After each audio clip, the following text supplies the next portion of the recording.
Hello viewers, welcome back to my channel. आप सब लोग कैसे हैं। और यूडियर किचन में बनने जा रही है चावल की पिन्नी। चावल की पिन्नी बनाने के लिए मैंने 2 कटोरी चावल का आटा, 1 कटोरी गुड़, थोड़े से रेज़न, थोड़े से आलमंड, पिस्ताचू और कैश्यूज़, 1 कटोरी क्रश पीनट और 1 कटोरी ड्राई कोकोनट स्लाइस, 2 टेबलस्पून देसी घी।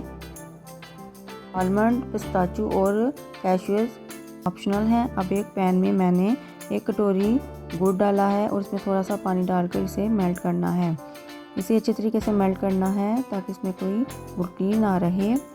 जब गुड़ मेल्ट हो जाए तो इसे 1 मिनट के लिए पकाना है, फिर आंच बंद कर देना है। अगर आपने ज़्यादा बनाना है तो 1 किलो चावल का आटा और आधा किलो गुड़ लेना है। अब एक कढ़ाई में मैंने 2 कटोरी चावल का आटा डाला है और इसे मैंने हल्की आंच पर इसे भूनना है। आटे को भूनने से डाइजेशन में मदद मिलती है। आपने एक जैसी 3 कटोरी लेनी है और उसमें 2 कटोरी चावल का आटा डालना है और 1 कटोरी गुड़ डालना है। ये मेजरमेंट परफेक्ट है। जब हल्की आंच पर आटा भुन जाए तो इसमें 2 टेबलस्पून देसी घी डालकर फिर से चावल को हमने भूनना है। चावल के आटे की रेसिपी आप मेरे चैनल में देख सकते हैं।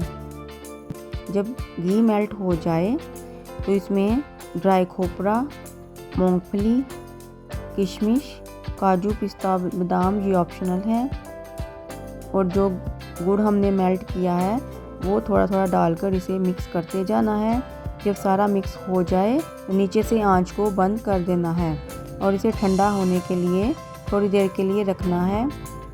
जब ये मिक्सचर थोड़ा ठंडा हो जाए तो इसकी हमने पिन्नियाँ तैयार करनी है। इसे हमने प्रॉपर ठंडा नहीं करना, नहीं तो इसकी पिन्नी तैयार नहीं होगी। इसे हमने हल्का सा गुनगुना रखना है, फिर ही इसकी पिन्नी तैयार होगी। अगर आप मेरे चैनल पर नए हैं तो मेरे चैनल को ज़रूर सब्सक्राइब करें।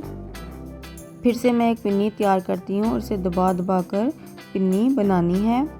इस तरह मैं सारी पिन्नियों को बनाकर रख लूँगी। सारी पिन्नियाँ मेरी तैयार हो चुकी हैं। आप इसे ज़रूर ट्राई करें। ये इतनी मज़ेदार और लजीज पिन्नी तैयार हुई है। ये पिन्नी नए चावल और नए गुड़ से तैयार की जाती है। अगर आपको मेरी रेसिपी अच्छी लगती है तो मेरी वीडियो को लाइक और शेयर करें और मेरे चैनल को सब्सक्राइब करें और कमेंट में बताएं कि आपको ये रेसिपी कैसी लगी है। आप अपनी दुआओं में याद रखें। शुक्रिया।